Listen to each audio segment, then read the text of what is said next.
Okay, good afternoon, folks. So we'll get started. We've got a very busy agenda planned here for this afternoon. Thank you very much.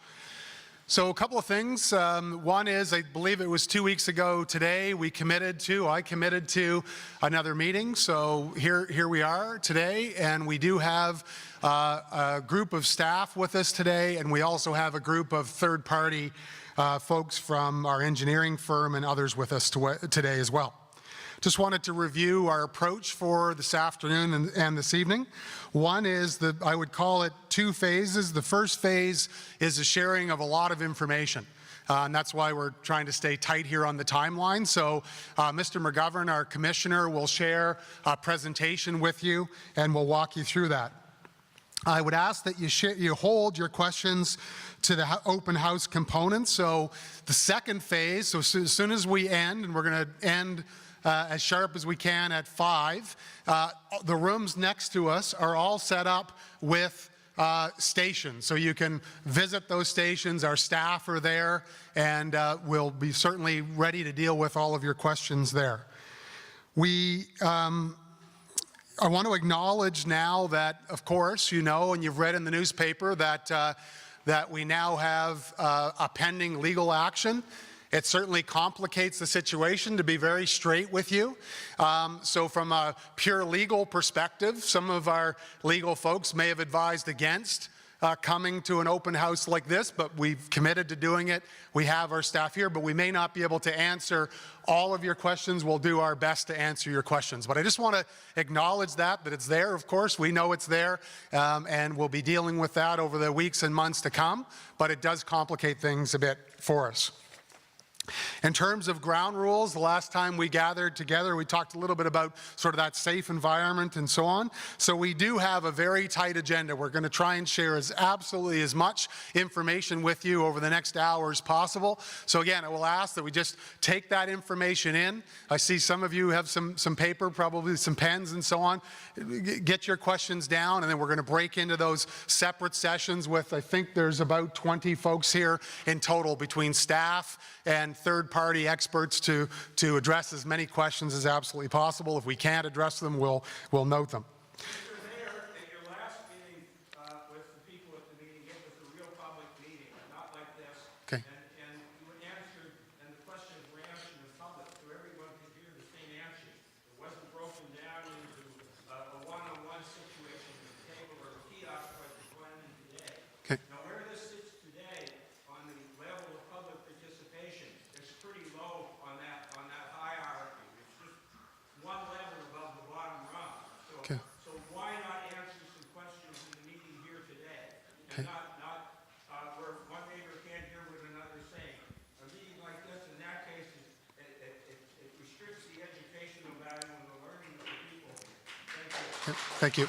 Thank you. So folks, look, thank you for that perspective. We have a lot of information we want to share with you. The questions that were noted from the last session that we had were noted. Mr. Mcgovern is going to address some of those, maybe not every single one of them, and we have brought an army of folks here tonight to answer as many questions as possible. So that's one perspective. I appreciate that feedback. What we've laid out here. No, hold on, please. No. Right. Are you going to entertain any questions other than questions related to the potability of the water? Because the potability of the water is not an issue here. Yeah. Are you going to answer any of the other questions that we raised around this issue? Yeah. At this meeting? Yeah. Yes, we are. Yeah. So the format that we've designed for tonight is that we're going to have a lot of information sharing, and we're going to get going here in a minute. We're going to share that information with you over the next hour. Please, hold on, please. No. It's a look, folks. We took feedback. Hold on, please. We took feedback from you after the last session. I appreciate the perspective that you've just shared. Other people shared with me a perspective of wanting information and wanting an opportunity to learn, to understand, to have some history. And we're combining that with 20 experts to answer your questions. We're not limiting any questions. You can answer any question you want. And while you're asking about the limiting of questions, our teams will be thinking about this. How can we note the questions? How can we share the questions? We're not going to limit the questions you ask. But I am asking for your patience and that you allow us to get through this presentation, because there is a lot of missing information. There's a lot of theory, there's a lot of speculation, and we've brought the experts here tonight to try and share that. So that's all I'm asking you to do. So I'll stop there. From a safety perspective, folks, I see probably 20 seats up here. If you prefer to stand, that's absolutely fine, but let's please not block the exits. There's an exit back through here, an exit here, if something were to happen, heaven forbid. Let's please not block the exits. I'm going to turn it over, because every minute I stand up here, it's another minute that Mr. McGovern doesn't get to present and Michael his information. So thank you. Thank you, Your Worship. Again, my name is Brent Mcgovern. I'm the Commissioner of St. John Water. And with me here this evening is Mike Chalk. He's Principal Lead, Water Treatment, CBCL, consulting engineering firm that we've engaged to assist us through some of the issues. And also, we have a number of people around the room, so you'll see name tags, lanyards, on the folks that are here to assist and answer questions. And with that, I'm going to jump right into the material. In all, there's 49 slides.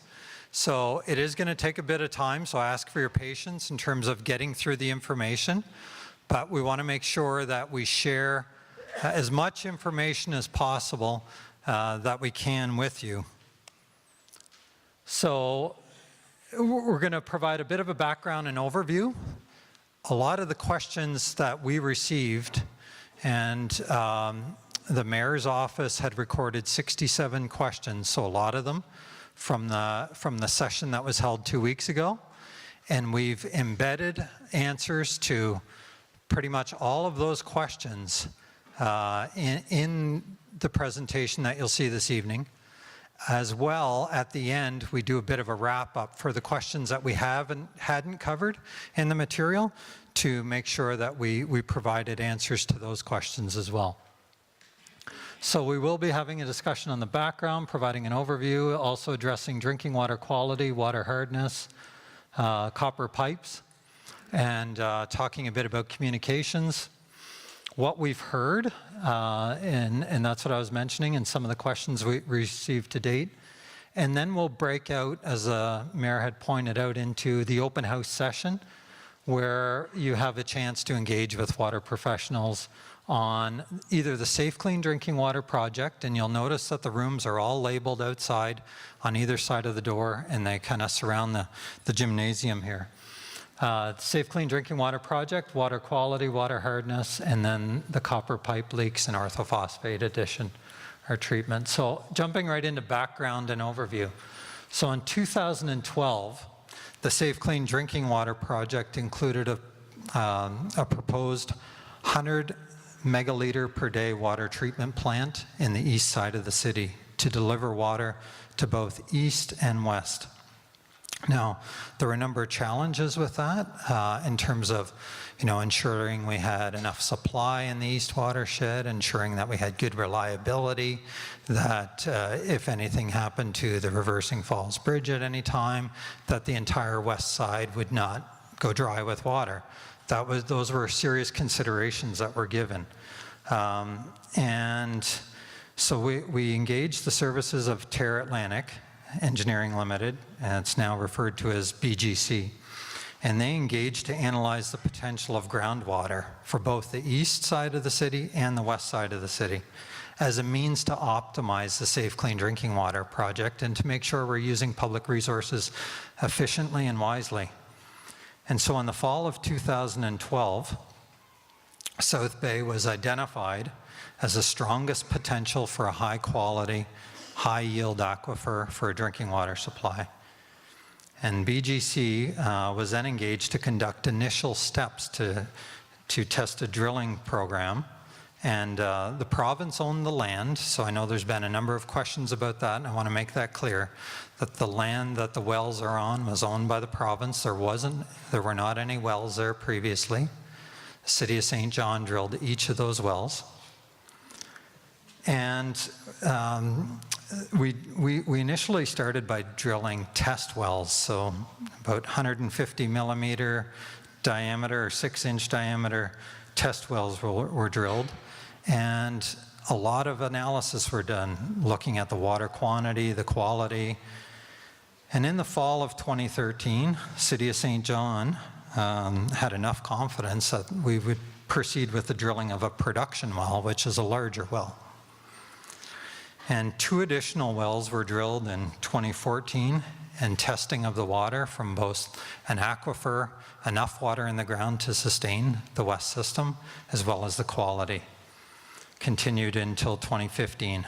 In 2014, we concluded that 3 wells could supply West St. John with drinking water quality that exceeded the drinking water quality guidelines. And the east side exploration that was being done at the same time could not find a resource or a quality an aquifer that could supply enough water to meet the east side demands. So Common Council then endorsed the plan to move forward with a safe, clean drinking water project and change the scope based on groundwater being available and also being the future supply of drinking water. And the decision resulted in significant scope change as well as a cost reduction, which allowed the project to move forward. The costs were significant. As everyone knows, our rates are going up in order to meet the ability to pay for this infrastructure. And the finding of groundwater on the west system allowed us to mitigate further rate escalation that would have happened. City acquired the lands from the province to operate the wells. And so there's a picture here that shows the building, which is a meter building, and we have wells that we need to access regularly in each of these areas, the 3 wells in total that are in this aquifer that are now pumping water from this location, which is in the South Bay area, up to Spruce Lake. That's just a picture of inside, what the building looks like. And this is a picture, what we formerly referred to as the Spruce Lake Water Treatment Facility, which is now the South Bay Water Treatment Facility. And you see in that tank area, that's where the chlorine would be that we would add to the drinking water to make sure it's safe and meets guidelines. So now shifting to drinking water quality. The City of St. John has issued an approval to operate by the Minister of Environment and Local Government. That grants the city the authority to operate the drinking water system under specific conditions. And I'd just maybe pause for a second. I know some people are taking pictures. Don't feel like you have to, because we are going to have this material available on the Westwater webpage of the City of St. John. And it will all be there for your viewing where other presentations are. So the approval holder shall ensure that the drinking water supplied to users meets the New Brunswick maximum acceptable concentrations for parameters listed in the sampling plan that's approved under the potable water regulations. So what does that mean? It means that we get a sampling plan from the province that says, here's what you have to test the water for, and here's the maximum numbers when you test that water that the water can meet. And it needs to be under those limits for a variety of reasons. And so when we were delivering water from Spruce Lake to West St. John customers, the city was not able to meet the regulatory requirements. We didn't have either the advanced enough treatment for the lake or we didn't have the groundwater supply. So we had to do something. And the public, as a result of that, was at risk. And drinking water quality guidelines evolve over time as science evolves and we learn more. And there are, the Giardia and Cryptosporidium, these parasites that I have up on the screen here, were a health risk. That could enter our drinking water system at any time, and we would not know. The only means we had to treat water from Spruce Lake was with chlorine. And chlorine doesn't kill these guys. They can survive through chlorine. So we either had to build a water treatment plant in the tens of millions of dollars for West, or build the east one where we had redundancy and reliability concerns, or look for an alternative supply, and the groundwater supply was found. So since commissioning, and maybe I'll just touch on it briefly. I know I've said this a number of times, but at other events, but in North Battleford, Saskatchewan, there was a public health outbreak approximately 15 years ago, where 7,000 people got sick because they had a similar water system to ours. These parasites make their way through the system. We have no knowledge of them going through the system because they're occurring in our environment, and they make their way into the drinking water supply. And the only way we find out is because a mass amount of people start showing up at emergency rooms. So that was the public health risk. And in Milwaukee, 400,000 people got sick in the 90s and 100 people died. So it's a real health risk. It's a real health threat that existed to the community. But since commissioning the new South Bay wells, there has been a significant improvement in the drinking water quality. Drinking water now meets the New Brunswick Drinking Water Guidelines. It also meets the guidelines for Canadian drinking water quality. Public health is now protected from waterborne disease. We don't have to go to bed worrying that, people will get sick as a result of this at some point. People are now protected. West Side now has safe drinking water. City of St. John now meets its approval to operate that's issued by the province. There are also numerous other positive impacts as a result of the change. Water is now filtered. That's a requirement. It's filtered through a natural aquifer. Our disinfection byproducts. When we add chlorine to water from Spruce Lake, it creates disinfection byproducts that are regulated. We can now meet those. Water is less acidic and meets the guidelines for Canadian drinking water quality. Color has decreased from the AO is called an aesthetic objective, and the 15 is a measurement. It's called true color units, and it hovered around that, and that's why you'd see a yellowish tinge to your Spruce Lake water, and now it's non-detect. So it's very clear, it's crystal clear water, and we're going to talk about that a little later. The turbidity is also reduced. Iron has decreased, which is important and regulated. Increased mineral content to stabilize pH, the acidity of the water, which we didn't have before. And there's significantly less chlorine that's used and required to keep the water safe. Shifting the focus to water hardness. So what are these minerals that get deposited on sinks, bathtubs, cars? That has been a significant adjustment for each of you that are here this evening, and we appreciate that. And so what it is minerals that are calcium and magnesium. They get deposited on the dishes, bathtubs, appliances. And Health Canada states, and they're who we turn to for drinking water in this country, Health Canada states that although hardness may have significant aesthetic effects, a guideline's not been established because public acceptance of hardness varies. According to the local conditions, major contributors to hardness, calcium and magnesium, are not of direct public health concern. Health Canada further goes to provide, they have guidelines and they have no maximum acceptable concentration, so there's no upper limit in terms of what the hardness can be in your drinking water. And they don't set an aesthetic objective, which means, from a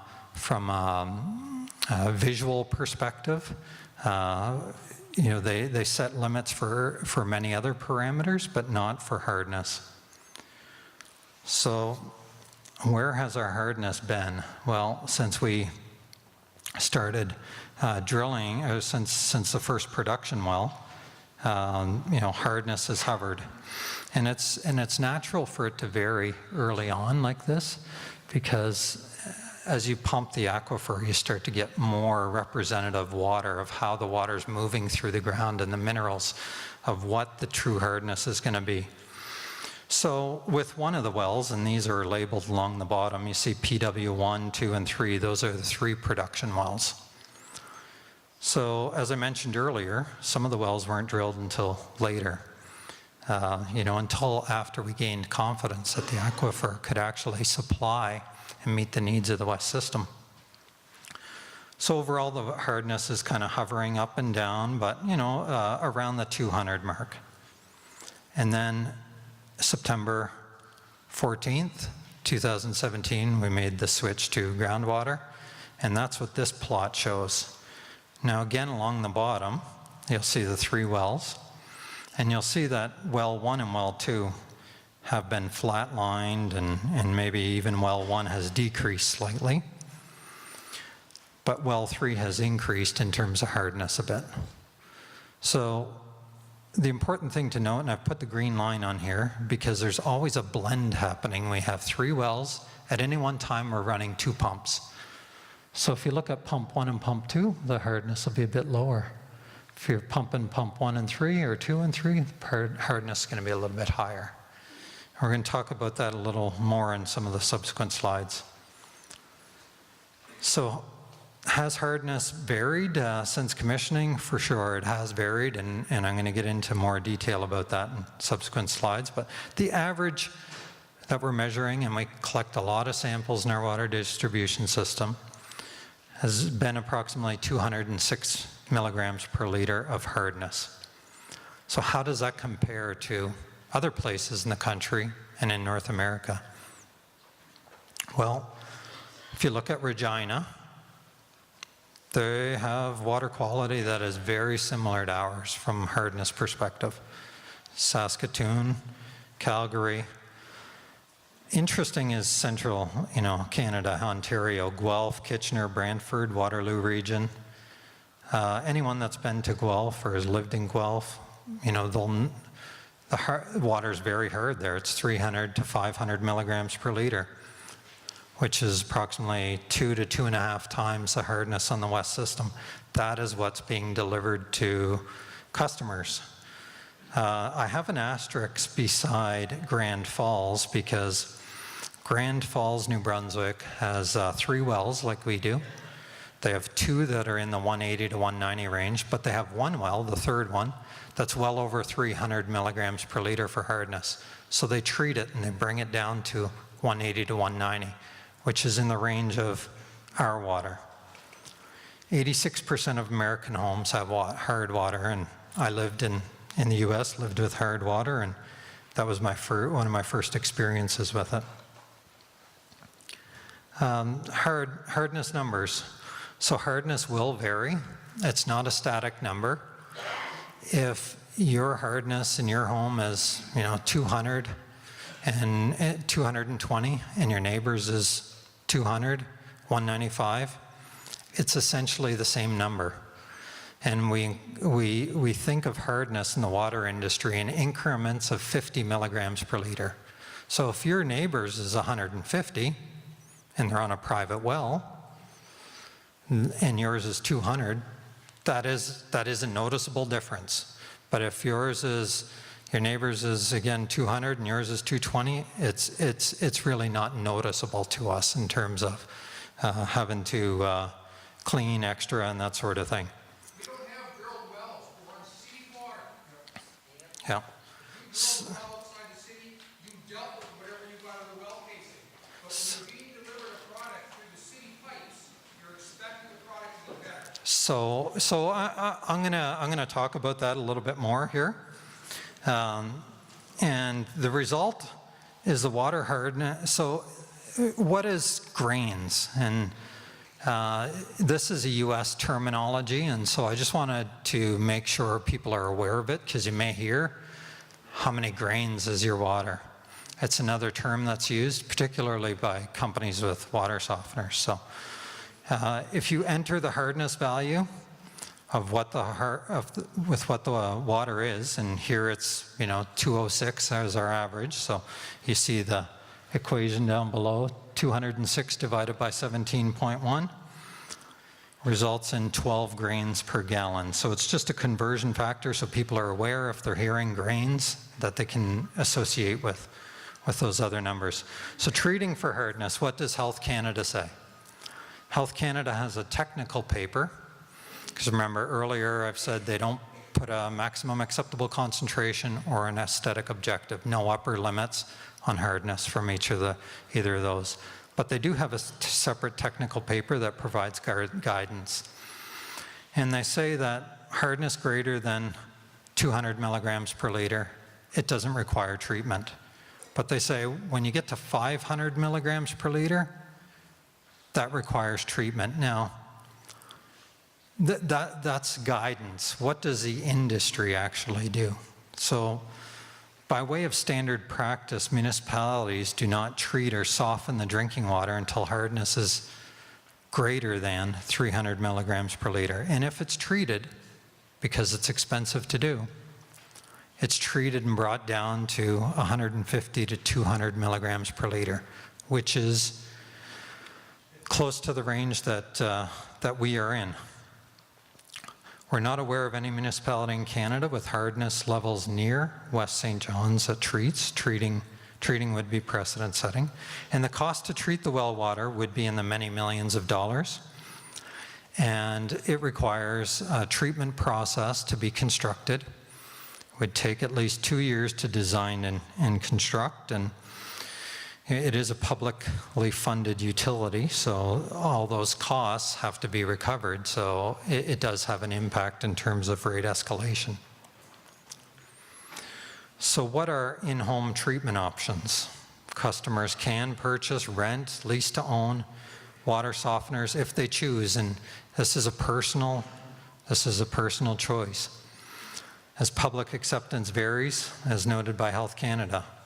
But Health Canada says that if you're going to soften your water, that they recommend a separate unsoftened supply be retained for drinking and culinary purposes.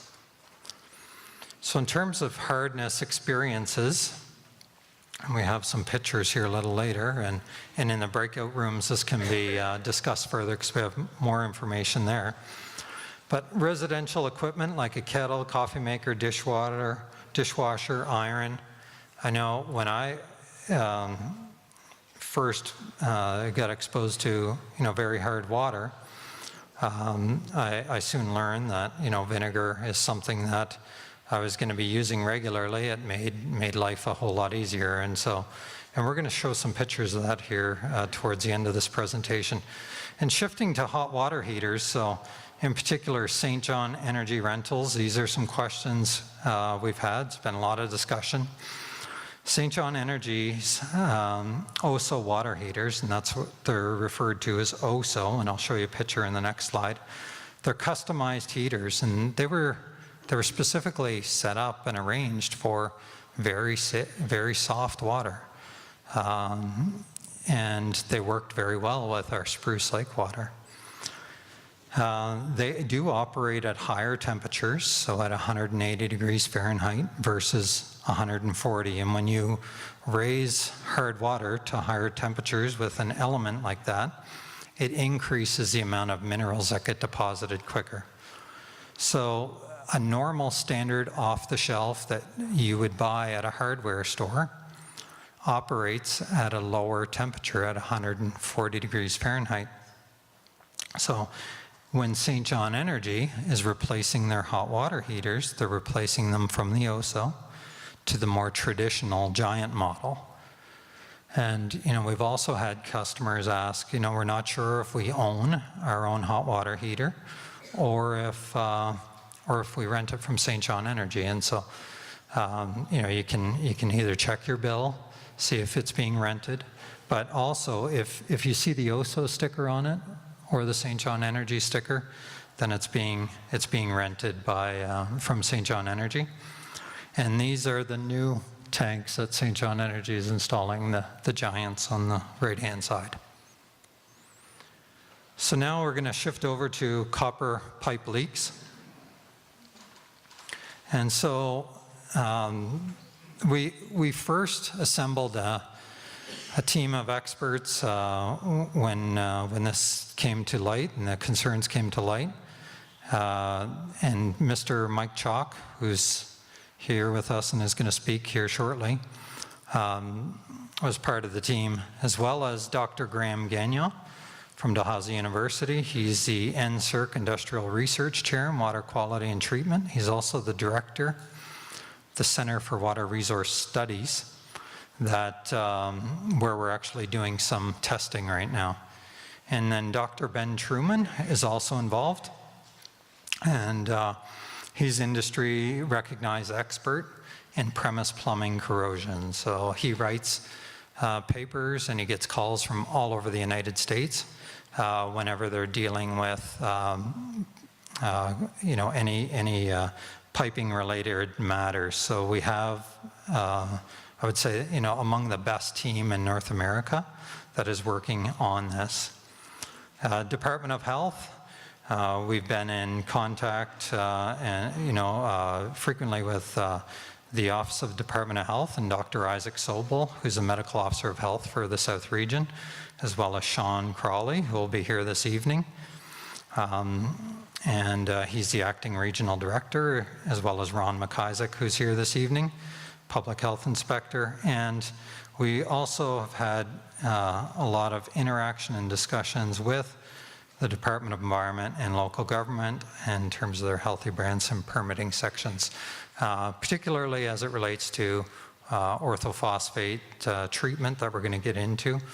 And we've received support from both regulatory departments, both the Department of Health and the Department of Environment and local government. So there's been some questions in terms of, you know, has the water system pressure changed? Well, the St. John Water has not changed the water system pressure. The pressures are governed by water levels in the water storage tanks. So on the west side of the city, we have 3 water storage tanks. We pump the water from Spruce Lake location, or the new South Bay Wellfield Treatment Facility. That's out by Spruce Lake, and we pump it up to the tank that is just near the Tim Hortons there, near the Spruce Lake Industrial Park. And it flows by gravity from there, and it goes down and fills Churchill Heights tank as well as Lancaster tank. And so the water level has been stable in those tanks for many years, and that's essentially what is setting the pressures in our homes. And the pressure review was also completed, just to assure ourselves of that. Now, we've heard that, you know, some citizens are experiencing higher water pressure. So how could that be if our water pressure in the west system has been stable and hasn't changed for many years? So there are pressure reducing valves that would be in some homes. This wouldn't be widespread across the west system, but if you wanted to go with typical locations, would be lower lying areas, because as you get more lower on the ground, more towards sea level, the pressures can rise. So if you are experiencing higher pressure at your home, you can contact us, or you can also check to see if your home, if you're not aware of it, has a pressure reducing valve. Some private plumbing systems have them, and these PRVs that's shown in the picture here do require maintenance from time to time. Otherwise, the pressure could increase. The typical location to find your pressure reducing valve is right after the main shutoff. So wherever the water line comes into your home, if it's through your foundation wall, typically you have the shutoff right near there that can isolate the water for your home. And it would be right in that location. It would look like this picture. So St. John Water, we've communicated with directly with all St. John Water customers that have reported leaks to us. We've collected and logged standardized information that's helpful. And to date, we've had 181 reports as of Tuesday anyway of this week of leaks that have occurred on the west side. What we don't have is baseline information of, you know, if we look back at last year, how many leaks would have occurred between September and February? None? Probably not, but you know, there would have been some baseline. We don't have information on that. So what we can say is that there's approximately 3% of the entire 5,400 West St. John water customers that have reported leaks. Reports are not localized to any one neighborhood, so it's distributed. We have not seen an increase in leaks on city-owned copper pipes. So we have copper services that serve each of your homes and businesses, and we have not seen an increase in leaks on those services, nor have we seen an increase in water main breaks. As I mentioned earlier, we immediately engaged industry experts that I went through on the previous slide to begin studying it when the vast majority of concerns came to light, and there was approximately 96% of the calls that we received late January into February. And so with this, I'm going to turn it over to Mr. Chalk, who's going to walk you through some of the next slides, and then I'll wrap it up.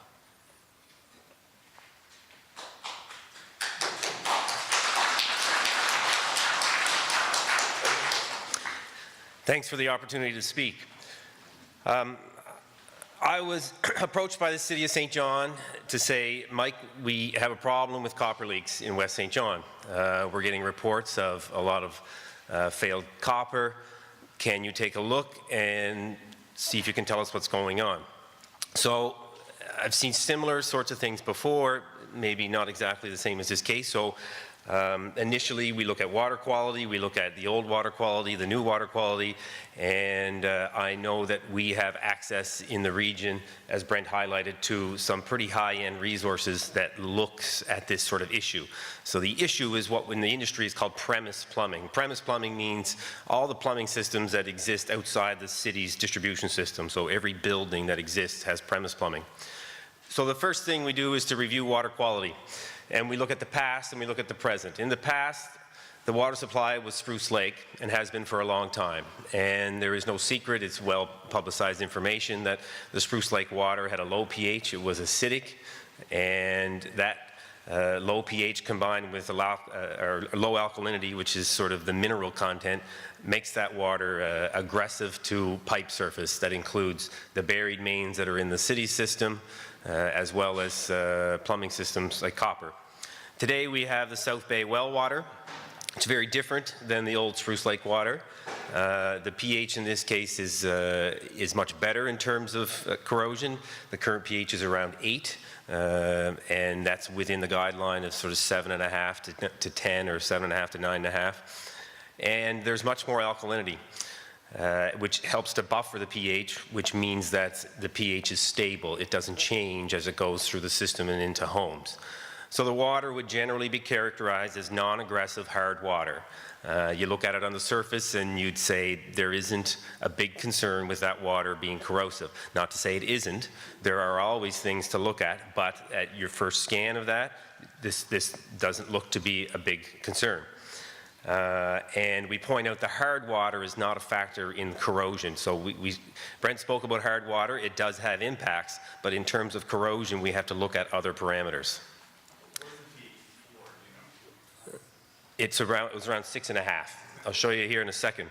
So if you look on here, this is a guidance graph from a peer-reviewed science journal from the US that relates to the lead and copper rule. So in the United States, they have a program called the lead and copper rule. That's a regulatory program that requires sampling for lead and copper.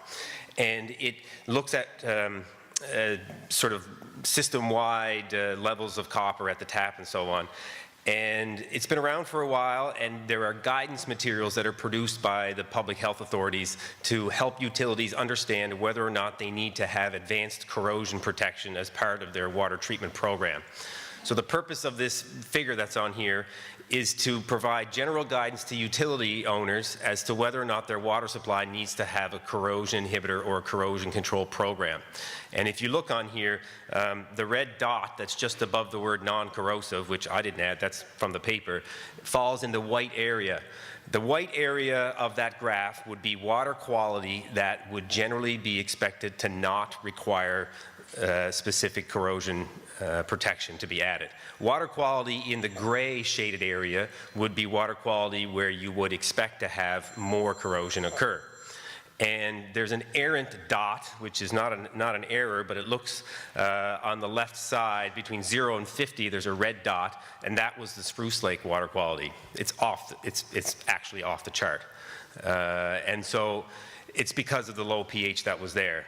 And that pH couldn't just be corrected. There's a whole cascading set of issues that would have led to a big treatment plant had you wanted to fix that. The point here is to say that at first review, if you use the standard guidance material and you compare the groundwater that is there now, it doesn't identify a corrosion risk. That doesn't mean there isn't one. I'm simply illustrating that there's no smoking gun here right now. So we work with our partners to come up with some ideas on what's going on. Well, Mike, if the water's not corrosive, then why are all the pipes leaking? Someone tell me what's happening.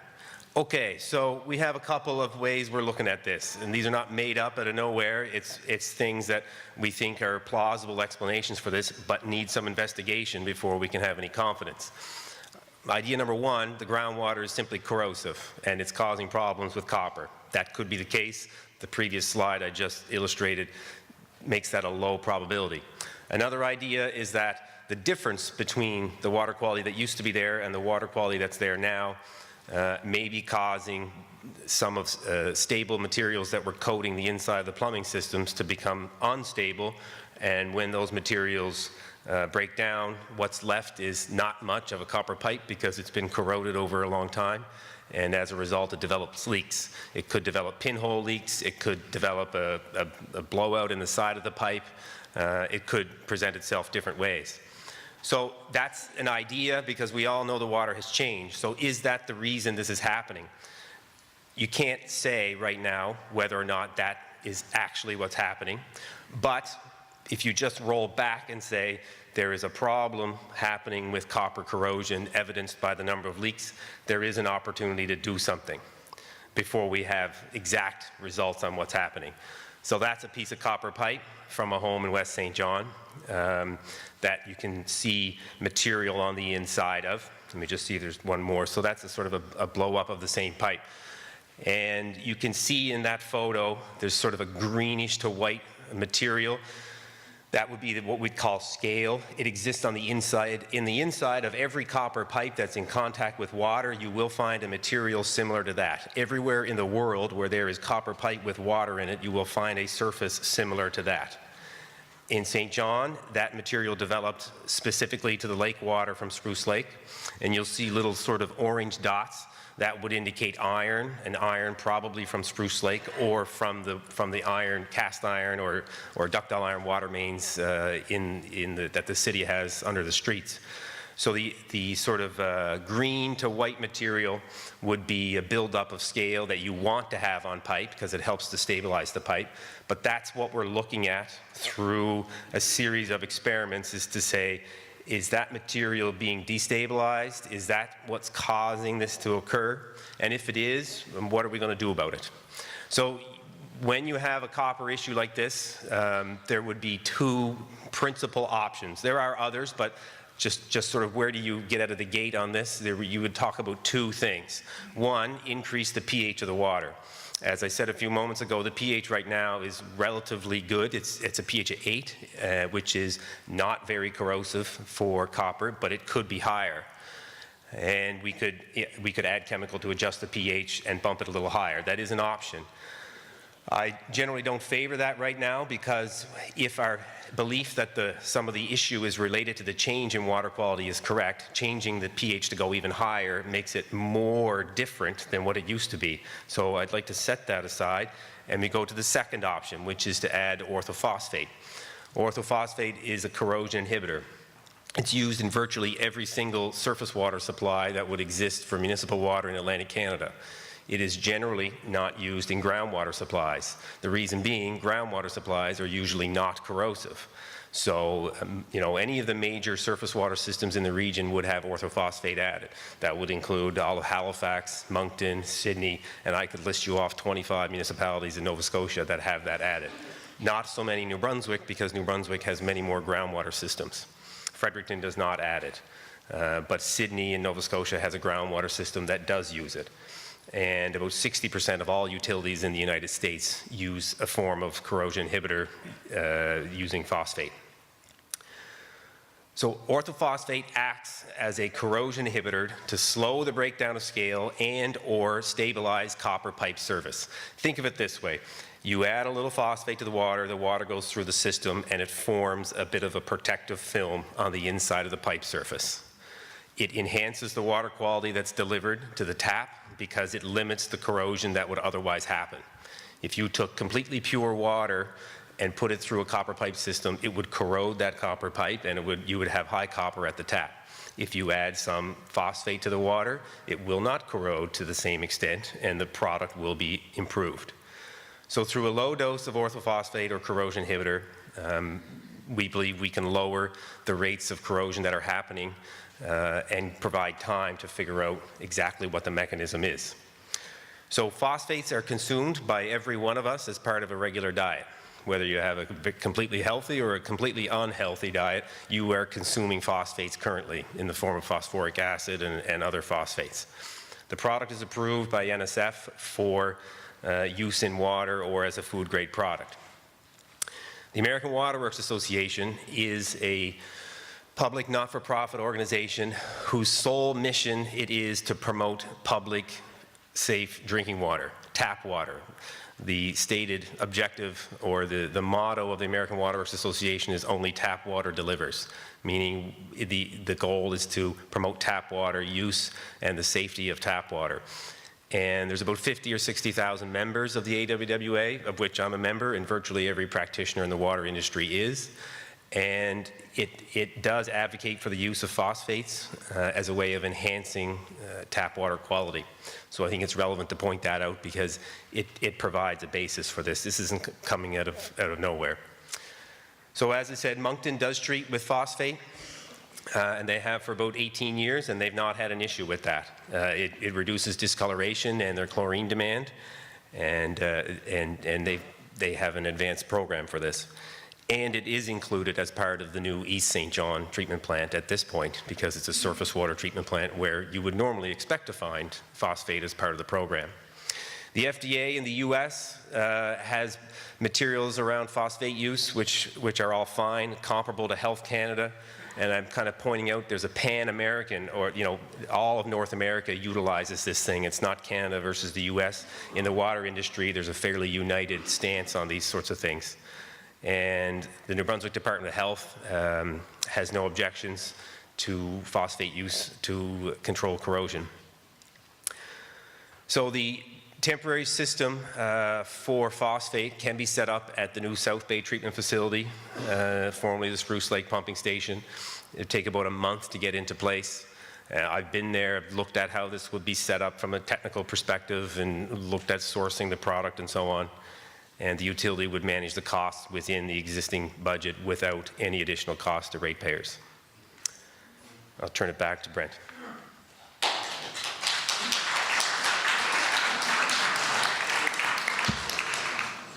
Thank you, Mike. So not too much longer. We just have 8 more slides, so I very much appreciate your patience. I know it can be long to sit through this, so we'll just go through communication background. So just to provide a bit of a recap, not to get into any great detail, but during the period of 2014 to essentially present day, there have been numerous open house sessions, both east and west, associated with the Safe Clean Drinking Water Project, and some direct mail outs to residents. And our website, as I mentioned, we continue to provide updates. We have that Westwater page that is easily accessible now. And the council reports and presentations like these are posted there, so feel free to go online and check that out. We've also posted clips from the presentations that are done live at Common Council, so the video feed, so if you do want to watch it, the links are there for you. We've been issuing news releases, we've had media interviews, and we've had media through various site tours, and we continue to do that, more so on the east side now, where we're constructing still constructing the new treatment facility. And the links added there, there's also tips and solutions guide on hardness from lessons we've learned. And please feel free to share your ideas with us, because I have come across a number of people that have, have come up with their own tips that work very well. And there's a new set of frequently asked questions and answers that's also on the web page. I mentioned the presentations, and we will be sharing more information as it's available. So here are some questions that, from the 67 that were gathered at the last open house. I've covered off a significant number of them so far, but this was one of the ones that, I hadn't addressed in the presentation. So, is fluoride in the water? We don't add fluoride to the drinking water. We stopped that back in March of 2014, and there are no plans to add it in the future. And we do measure for fluoride because it can be naturally occurring in the environment, so it can be in our water. But it's below the detection limit, so we can't even detect it with our instruments. So it is at very essentially non-detect levels in our water. So why does water in my bathtub look blue? And this was one that was new to us. I had never come across this before, nor had members of the team come across this before. So we had to research it. Why is that? So we're learning here with everyone. The water from South Bay Wells, as I mentioned earlier on, is colorless. From Spruce Lake, it had, lots of dissolved organics in it, which are like leaves, sticks, grass, those sorts of things that are dissolved in the water. And that's why you get that yellow tinge to the water. So now there's none of that, no dissolved products in your water. It's really stripped out and it's pure, other than the minerals that we talked about earlier. You now get this bluish greenish tint in your bathtub, and it's due to the lighting in the bathroom that we've learned from doing some research on this. So when the light shines on the water in your tub, water absorbs some light and it reflects other light. And so this is what we've learned. So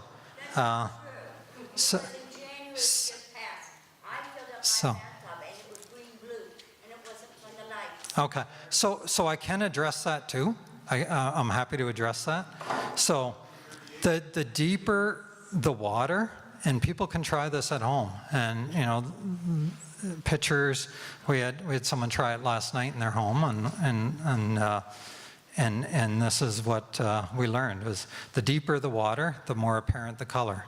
Now if you take a glass of water and put it in your bathtub and take it out to a different light, take it outside, look at it, it will not be blue. Now, to address this lady's comment, so if the water, if it doesn't do that, I would encourage you to give us a call at St. John Water, and I'm going to have the information up there, because we can come in and test your water. So the other thing that can cause this is metals, so copper, if there's a high amount of copper in your water. But what we've seen is our water is far less corrosive, as Mr. Chalk talked about. It's far less corrosive now than it was once with Spruce Lake water. But if you see that, if you take the glass out of your tub and the water's still blue or greenish tinge, let us know. We'll have technicians come out, collect a sample of the water, and advise you of the results. How do I get the white stuff mineral deposits out of my kettle and other appliances? This is actually from one of our staff members last night who went home because we needed a picture. And so on the left-hand side is his electric kettle. before he put some vinegar in it, and he just poured a little bit of vinegar in it, and he told me it wasn't even Heinz, it was our compliments or something. And he put a little bit of vinegar into the lowest line on the kettle, turned on the kettle, let it boil. And after the kettle was done boiling, he discarded it, and that was the pitcher. So, you know, we're learning, and we want to share this information with you as we learn and as you learn. If something happens to the well water, will we be without water? Can we switch back to Spruce Lake? That's also been a question. So as you know, as I showed earlier on, those public health risks were looming, and that's why, you know, Common Council made the decision to switch to a safe, clean source of water that meets Canadian and provincial drinking water quality guidelines. So if West St. John, you know, so first, I guess, West St. John has Spruce Lake water supply. That is going to continue to be a backup water source. It will remain a protected watershed. It will be there, and we'll continue to preserve it as a natural resource in the event we ever need it.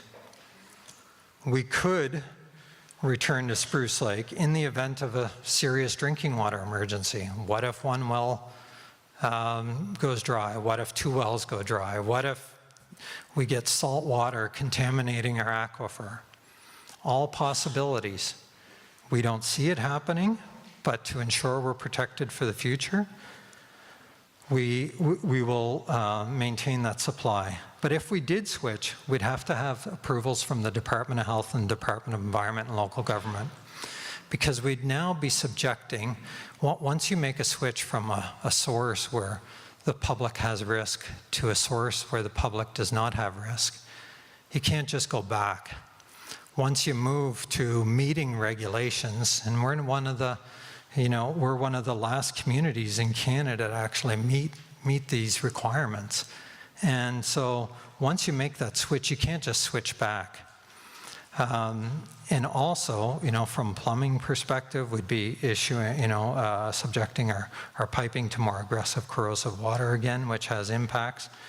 But also from a public health perspective, we'd be on a boil water order as long as we're on Spruce Lake, and until such time as we either built a new treatment facility for Spruce Lake or found some other means to get safe water to residents.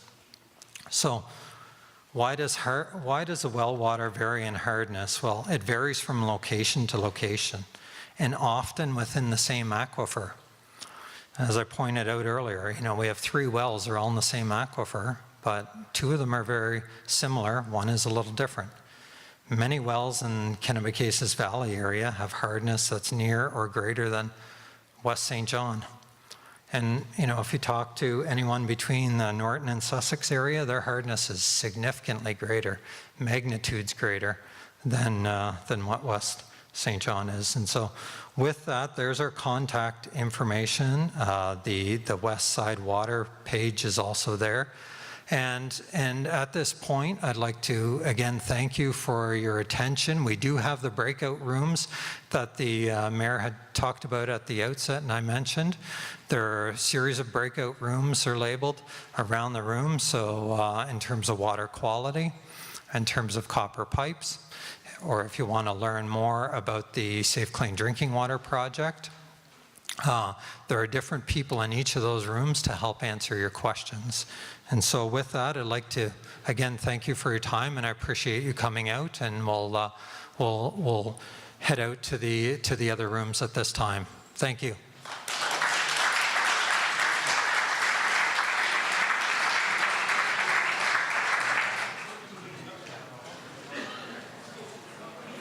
So folks, the rooms are all to the right, in the hallway to the right, and if you look for anyone with a lanyard, and there are 4 rooms set up, so if one's plugged full, then just spread out amongst the 4 rooms, please.